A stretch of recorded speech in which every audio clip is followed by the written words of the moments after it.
2018 di masa pemerintahan Pak SBY, kemudian dirubah kembali tahun 2016 karena memang harus mengikuti perkembangan zaman. Terus dasar penerapannya juga Kitab Undang-Undang Hukum Pidana, KUHP, Undang-Undang Nomor 8, Undang-Undang tentang Kepolisian, Kejaksaan, dan Undang-Undang tentang Kehakiman. Bagaimana hakim menuntut? Itu berdasarkan Undang-Undang Kehakiman. Bagaimana jaksa menuntut? Itu berdasarkan Undang-Undang Kejaksaan. Bagaimana hakim memutus? Tentunya juga berdasarkan Undang-Undang Kehakiman. Nah, bagaimana kami selaku pembela, pengacara? Tentunya cara kerjanya juga sudah diatur dalam Undang-Undang Advokat, Undang-Undang 18 tahun 2003. Next.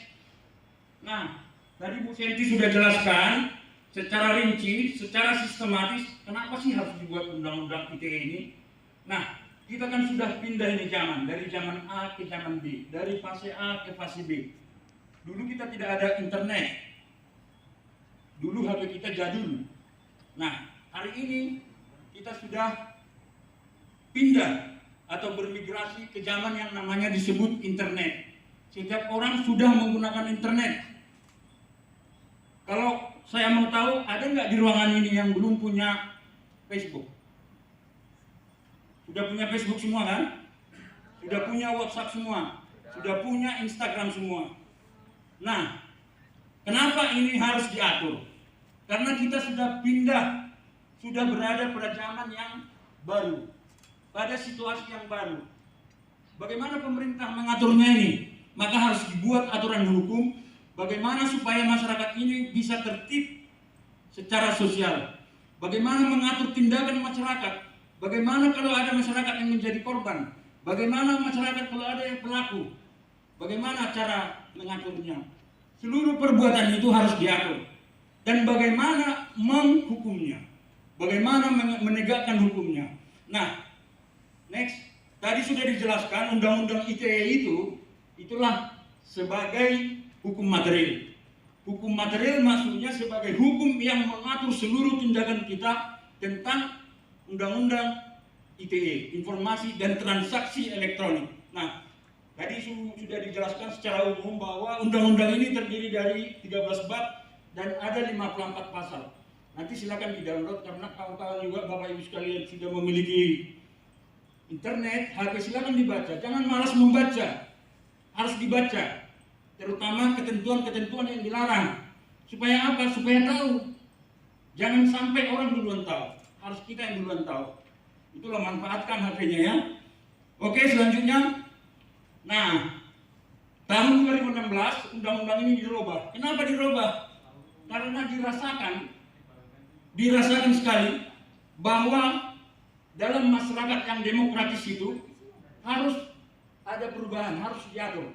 Kita ini negara yang demokratis berdasarkan Pancasila. Kenapa terlalu dikekang? Kenapa terlalu ini? Akhirnya diatur lagi. Ini perubahannya dibuat di tahun 2016. Selanjutnya, nah ini ada beberapa perubahan.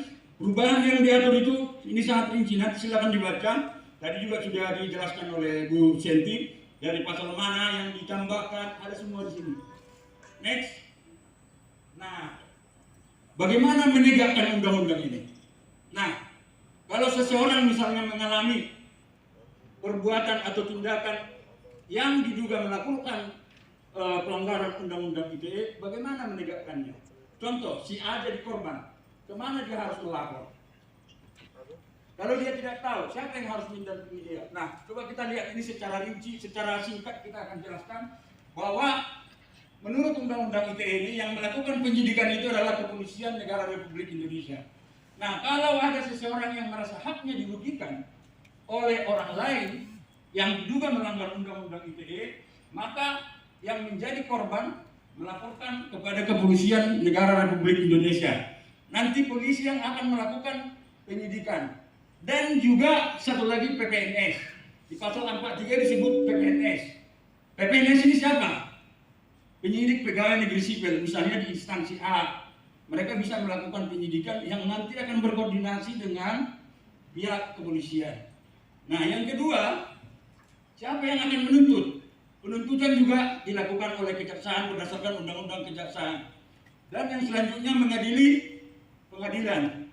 Nah, posisi kami selaku advokat hanya mendampingi korban atau mendampingi pelapor. Kalau Anda misalnya yang punya duit, datanglah ke kantor Bu Senti. Kalau yang punya duit di kantor Bu Senti. Kalau tak punya duit, datang ke kantor kami LBH. Tapi ada syaratnya. Ada syaratnya ya. Pertama, Bapak Ibu harus membuat permohonan bantuan hukum. Yang kedua, Bapak Ibu harus melampirkan surat keterangan tidak mampu dari kelurahan. Jadi jangan ada yang mengaku pura-pura miskin. Dia datang ke kantor LBH tapi naik mobil, itu nggak pas. Jadi sekali lagi ini sekalian promosi buat Bapak Ibu sekalian. Kami juga sudah hadir di pasar dan tidak dipungut biaya. Tidak dipungut biaya, betul-betul gratis. Jadi kami berharap jangan sampai ada Bapak Ibu sekalian yang datang ke kantor kita karena undang-undang ITE. Berarti acara kita hari ini gagal ya. Baik Bapak Ibu sekalian, selanjutnya. Nah, kembali lagi. Tadi alat bukti juga sudah dijelaskan oleh Bu Senti tadi. Tetapi alat bukti yang dipakai untuk menyidik kasus ini itu masih menggunakan juga pasal 108 KUHP, yaitu keterangan saksi, ahli, surat petunjuk, dan keterangan terdakwa. Dan bukti lain ini seperti yang disampaikan Ibu Senti tadi, informasi elektronik, surat elektronik, telegram, telex, telekopi. Nah, inilah yang akan dipakai oleh penyidik ketika akan melakukan penyidikan terhadap kasus ITE ini. Nah, sama ketika Anda juga melapor, Anda juga harus punya bukti. What do you have?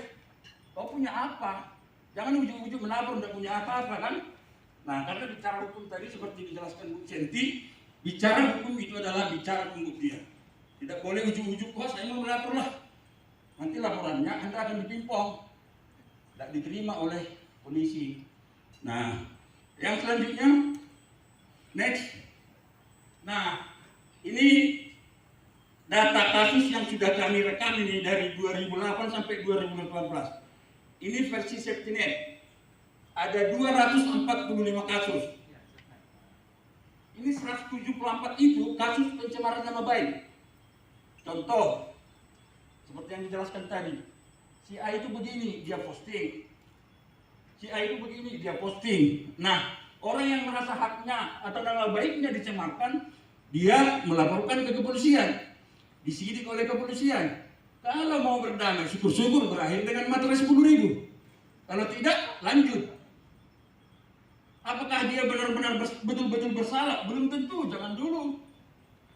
Nah, karena apa? Nanti harus melalui pembuktian di pengadilan. Tapi persoalannya, lelah enggak? Lelah, capek enggak? Capek. Syukur-syukur kalau Anda tidak ditahan. Kalau Anda ditahan, betapa sengsaranya keluarga kan? Nah, jadi dulu ada 41 kasus itu menyebarkan kebencian. Ini macam-macam ini, mulai dari kasus waktu kita pilkada, ketika pilpres, pilkada, ini udah masuk di sini semua. Nah, kasus yang pernah kita alami, kita tangani sendiri pernah juga sekali tahun 2019 kalau nggak salah, kasusnya sama, pencemaran nama baik. Nah, dia dilaporkan oleh bosnya karena bosnya ini tidak membayar upah, maka dia mengeluhnya di medsos, melalui Facebook, di-tag kemana-mana. Nah, karena bosnya tidak terima, maka bosnya melaporkan ke kepolisian, ke Polda Kepri. Polda Kepri disidik terus lanjut ke pengadilan. Pada pengadilan tingkat pertama waktu itu klien kita ini divonis hukuman percobaan. Tapi pada saat di Mahkamah Agung, ya puji Tuhan, dia bebas. Artinya apa? Bukan semua perbuatan itu langsung dianggap memenuhi atau layak dihukum. Tapi persoalannya adalah ketika kita sudah menghadapi proses hukum, maka Anda akan berada pada situasi yang sangat sulit. Memang kalau tidak ada perkara, pengacara tidak ada kerjaan. Tapi masalahnya, kalau masyarakat kecil seperti kita ini menghadapi proses hukum, maka yang sengsara itu adalah keluarga. Nah,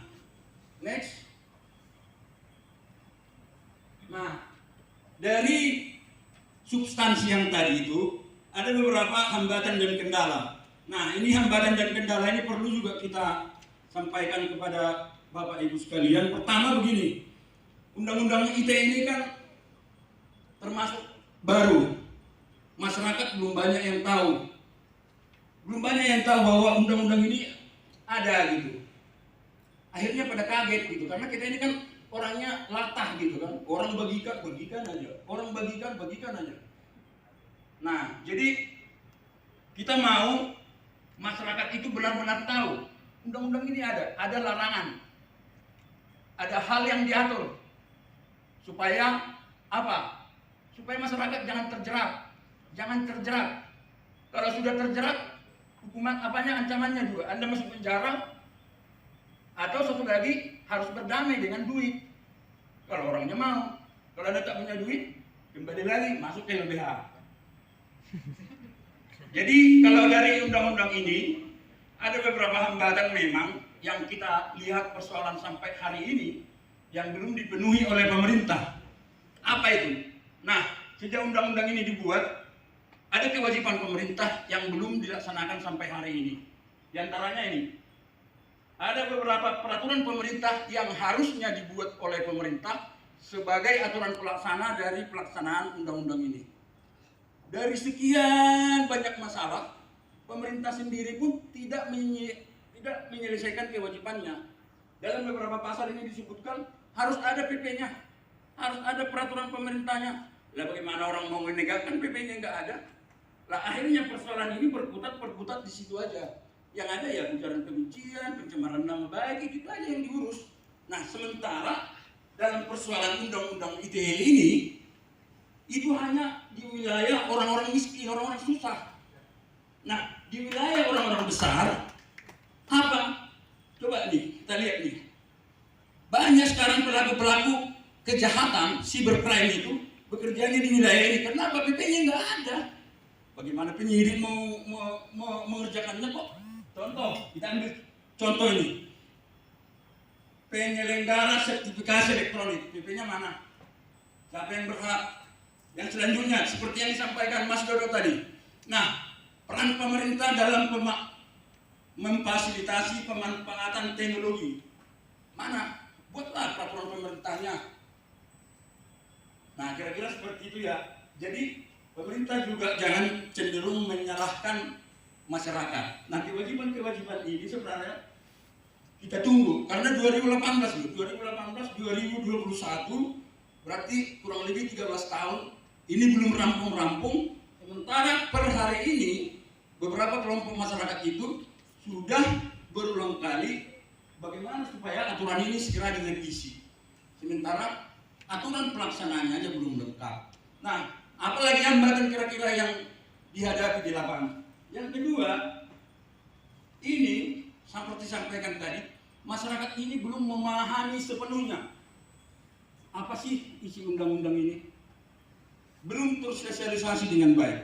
Nah, untuk itulah hari ini kita sangat berterima kasih kepada Biro Hukum Pemprov melalui kegiatan ini. Walaupun hanya dalam waktu kurang lebih 3 jam, kita bisa berdiskusi. Memang tidak akan banyak yang bisa kita dapat, tetapi kami berharap paling tidak melalui Bapak Ibu sekalian, Bapak Ibu menjadi agen di wilayah masing-masing. Jangan loh, kamu jangan bikin begitu, nanti kena begini. Nah, setidaknya di kelompok kita, kelompok keluarga, kelompok masyarakat di lingkungan kita.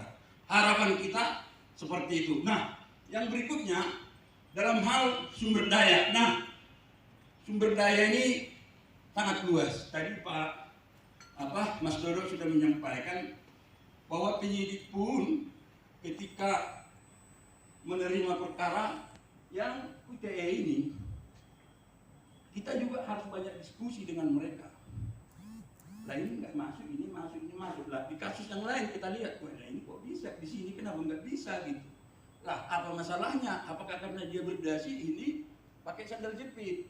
Nah akhirnya itulah yang timbul di pikiran masyarakat. Nah karena ketidakprofesionalan dianggap tadi oleh masyarakat, maka undang-undang ini dianggap menjadi diskriminatif. Yang berikutnya, dalam hal sarana dan prasarana. Nah, ini mungkin juga harus kita akui bersama bahwa di beberapa daerah, di beberapa wilayah, cakupan internet kita itu belum merata. Hanya di beberapa wilayah ini masih ada, ini ada, ini ada. Termasuk juga dengan alat-alat nanti dari pihak kepolisian, kejaksaan, bagaimana menyidik suatu perkara itu ketika dihadapkan dengan bagaimana mengungkapnya dengan peralatan-peralatan yang canggih. Hari ini bisa kita lihat itu bagaimana transaksi lintas negara. Lintas negara kejahatan. Dia menipu dari sana kemarin. Kita mengeceknya ini di koordinat berapa ini dia yang dikirim ini. Banyak orang dikepoin kan. Nah kita lapor, bingung yang nerima apa gimana ini katanya kan. Nah kira-kira seperti itu ya. Kita bukan mau mengapakan, tapi itulah fakta yang kita terima hari ini. Bahwa memang masih banyak persoalan ini. Bagaimana juga kemampuan para aparat penegak hukum kita untuk sampai pada kemampuan yang mumpuni untuk mengambil, untuk bisa menyelesaikan persoalan-persoalan seperti ini. Nah, next. Lanjut Pak. Nah, ini harapannya. Harapan masyarakat kan, gimana ini? Undang-undangnya aja bermasalah, ininya tidak ada, ininya tak ada. Apa harapan terkini dari kelompok masyarakat? Nah, beberapa kelompok masyarakat itu kan sudah mengharapkan. Nah, substansi yang disampaikan Bu Senti tadi, lah ini kayaknya dihapus lah. Yang ini nggak pas, ini nggak pas, ini nggak pas. Nah, inilah pasal-pasal yang dianggap bisa merugikan. Dan itu diminta langsung supaya direvisi, dan ini juga sudah disampaikan kepada Kementerian Koordinator Politik Hukum dan HAM kemarin, karena memang isu revisi sudah dimunculkan oleh Pak Jokowi, ini disampaikan.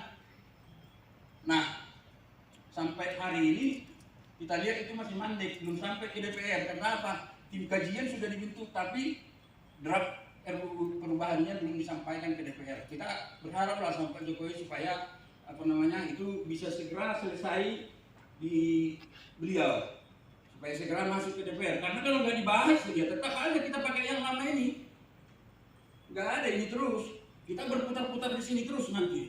Next. Nah, ini yang sedang dibentuk sekarang, ini masih OTW.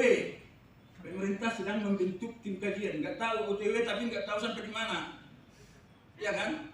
Karena udah heboh di medsos. Heboh ini bentuk tim, tapi barang itu, draft itu belum sampai. Lah harusnya kan setelah dibentuk tim kajian, kajiannya apa? Mana yang dihapus, mana yang ini, baru disampaikan ke DPR. Nah yang kedua, ini Pak Kapolri sudah mengedepankan langkah-langkah yang bersifat restoratif justice. Kalau semuanya mau, contoh, maunya dia dan ngapain kalau lanjut, contoh gitu kan, kalau nggak semuanya mau. Itu kan masih opsional gitu, artinya tidak harus gitu. Nah, berarti niat baik ada, tapi belum menyelesaikan persoalan. Nah, yang berikutnya juga sambil menunggu undang-undang IDT ini apa? Kemarin Pak Kapolri juga sudah membentuk itu patroli udara, siber. Pokoknya kira-kira mana akun-akun yang sering membuat hate speech, hoax, kasih dulu warning. Kau lihat postinganmu macam sering yang apa? Tegur dulu. Nah, udah mulai diperingatkan dulu, baru ditindak, diproses secara hukum. Yang berikutnya, next Pak. Nah, sekarang saya udah paparkan tadi. Undang-undangnya begini, sudah direvisi sekali. Hasilnya masih banyak juga yang ditangkap atau diproses hukum masyarakat kecil. Nah, apa yang bisa kita lakukan? Yang bisa kita lakukan apa? Masyarakat juga latah, ikut-ikutan. Apakah kita mau terjerat? Ya jangan dong, nggak mau. Masa hanya gara-gara begini, saya begini. Nah, apa yang menjadi saran kita? Nah, sesuai dengan tema kita hari ini, makanya kita diminta bijak untuk menggunakan media sosial. Bijak itu seperti apa? Contoh, saya punya Facebook, boleh dicek Facebooknya siapa. Ada juga orang bikin Facebook dibikin gambar kucing. Jadi memang orang ini nggak benar juga itu. Sama dia bilang Pak Mas Dodo tadi, memang netizen Indonesia ini netizen paling tidak sopan. Dicek. Makanya saya bilang tadi, kita mulai dari hal-hal yang seperti itu ya, hal-hal yang kecil, hal-hal yang sederhana, tapi itu berguna, bermanfaat buat kita. Banyak hari ini orang yang menjadi kaya dari Facebook. Setiap hari dia live jualan. Pertama cuma satu yang nonton, terakhir 1000. Omset dia bisa ratusan juta, Pak. Ada yang kerjanya hanya menginspirasi orang, bagaimana memberi semangat, motivasi. Nah, kalau kita setiap hari kerjanya ngumpet, coba apa yang dapat? Terakhir kena lapor lah. Kena lapor.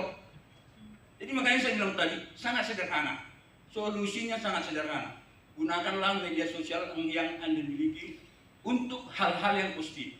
Kalau Anda setidaknya tidak bisa membahagiakan orang dengan statusmu, setidaknya jangan menyakiti orang. Ya, kalau Anda tidak bisa lagi berkata baik-baik, setidaknya Anda diam.